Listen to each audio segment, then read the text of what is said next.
Hello everyone, welcome back to my channel. मैं हूं भारती और आज आप लोग के लिए लेकर आई हूं कहानी बंदिश इश्क का एपिसोड नंबर 44।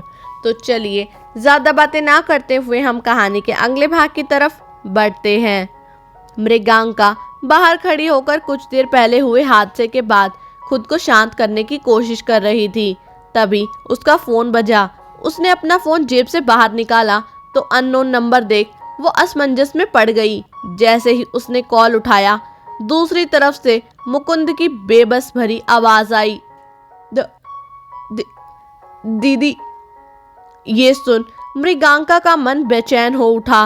वो टेंशन भरे स्वर में बोली, मुकुंद बेटा क्या हुआ? इस बार दूसरी ओर से मुकुंद की आवाज नहीं आई। मितेश ने एक तेज स्वर में मृगांका से कहा, 5 मिनट के अंदर जहां तू मुझे थप्पड़ मारकर गई थी ना, वहीं मिल। और अगर तू नहीं आई तो इस लड़के के साथ जो भी होगा उसकी जिम्मेदार तू होगी। उसका इतना कहना ही था कि मुकुंद की एक चीख फिर मृगांका के कानों में पड़ी और दूसरी तरफ से फोन कट गया। मृगांका होटल के अंदर भागते हुए गुस्से में बोली, इस बुड्ढे का मर्डर मेरे हाथों से ही लिखा है। इतना कह वो तेजी से बार की ओर बढ़ी। जैसे ही वो बार के अंदर घुसी, उसे वहां कुर्सी पर रस्सी से बंधा हुआ मुकुंद दिखा। वो भागकर उसकी तरफ गई और उसकी रस्सी खोलते हुए बोली, मुकुंद तू ठीक तो है ना? कुछ किया तो नहीं ना उन्होंने तेरे साथ? इतना कह उसने जैसे ही मुकुंद की रस्सी खोली, वो धड़ाम से नीचे गिर गया। ये देख मृगांका की आंखें बड़ी हो गई, क्योंकि मुकुंद की आंखें अभी भी खुली थी। फिर वो नीचे कैसे गिर गया? मृगांका जल्दी से नीचे बैठी और मुकुंद को हिलाते हुए बोली, मुकुंद क्या हुआ तुझे? पर मुकुंद के शरीर में कोई हलचल नहीं हुई। तभी पीछे से मितेश की आवाज आई, मरा नहीं है, जिंदा है वो। बस थोड़ी देर के लिए उसे उसकी हिलने ढुलने की शक्ति छीन ली मैंने। साला बहुत उछल कूद कर रहा था। इतना कह वो जोर से हंस दिया। मृगांका गुस्से में अपनी मुट्ठियां भींचते हुए उठी और तेजी से जाकर उसने एक बार फिर एक थप्पड़ मितेश को रसीद करते हुए कहा, साले उस वक्त ही मार देना चाहिए था तुझे। कितना नीच आदमी है ना तू बिजनोरिया। आज तेरे हाथ पैर को तोड़कर ना रख दिया ना तो मेरा नाम भी मृगांका नहीं। इतना कह वो आगे बढ़ी ही थी कि तभी मितेश ने तेजी से एक इंजेक्शन उसकी गर्दन में घोंप दिया। इंजेक्शन लगने के कुछ पल बाद ही मृगांका एकदम से जमीन पर धड़ाम से गिर गई, मानो उसमें जान ही ना बची हो।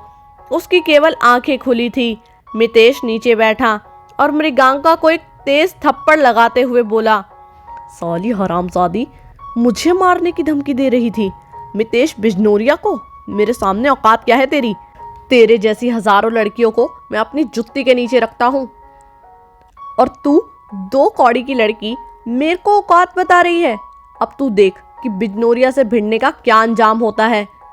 इतना कह उसने मृगांका को उसके बालों से पकड़ा और घसीटते हुए सोफे तक ले गया। ये देख मुकुंद की आंखों से आंसू बह पड़े और उसने अपनी आंखें बेबसी से बंद कर ली। वहां मृगांका सब सुन पा रही थी और देख भी पा रही थी, महसूस कर पा रही थी, पर चाह कर भी वो ना तो चीख पा रही थी और ना ही अपना शरीर हिला पा रही थी। आज से पहले इतना बेबस उसने खुद को कभी महसूस नहीं किया। मितेश ने मृगांका के कपड़े किसी दरिंदे की तरह फाड़ दिए और उसे देखते हुए बोला, कितना सुंदर शरीर है तुम्हारा। इतना कह उसने अपने मुंह में एक सिगरेट डाली और उसे सुलगाते हुए बोला, पर तुम जैसी अकड़ से भरी इतनी सुंदर बनावट डिजर्व नहीं करती। इतना कह उसने जलती हुई सिगरेट मृगांका के शरीर पर लगा दी। मृगांका की चीखें उसके जहन में दबकर रह गई। बेबसी से वो अपनी किस्मत को कोस रही थी और उसकी आंखों से लगातार आंसू निकले जा रहे थे। मितेश का मन जब मृगांका के शरीर को सिगरेट की तपिश से जलाकर भर गया तो उसने अपने कपड़े खोले और एक हैवानी हंसी हंसते हुए बोला, बहुत फड़फड़ा रही थी ना तू, अब चलने लायक भी नहीं छोड़ूंगा तुझे। याद रखेगी ये दिन तू हमेशा हमेशा के लिए। जब भी मेरे बारे में सोचेगी तो इस कदर रूह कांप उठेगी तेरी कि तू जीने से कतराने लगेगी। साली मुझे तमीज़ सिखा रही थी।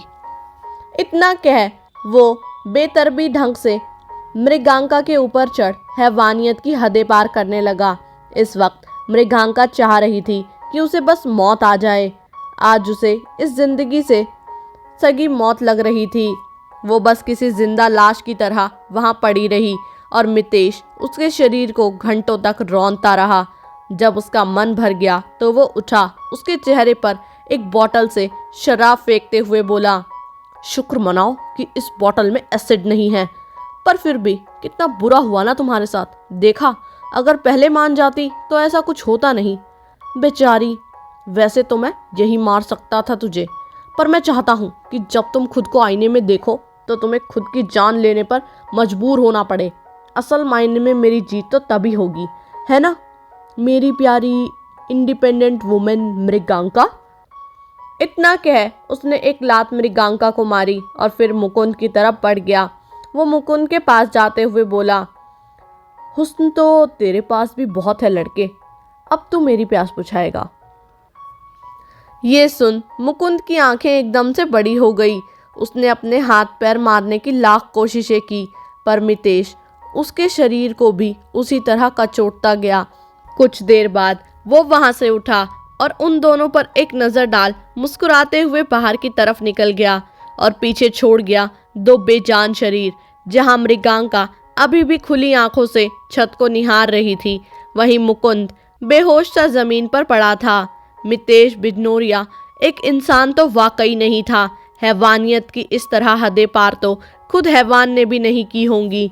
दो जानों को उसने पल भर में रौंद डाला था और आज एक बार फिर इस शैतान के आगे इंसानियत शर्मसार हो गई थी। आगे इस कहानी में क्या होगा जानने के लिए सुनते रहिए कहानी बंदिशे इश्क मेरे यानी भारती के साथ। उम्मीद करती हूँ आप लोग को ये एपिसोड जो है वो पसंद आया होगा। अगर आप लोग को ये एपिसोड पसंद आया तो वीडियो को लाइक करना, चैनल को सब्सक्राइब करना बिल्कुल भी ना भूलिएगा। बाकी जब तक नेक्स्ट एपिसोड आता है तब तक के लिए बाय एंड टेक केयर।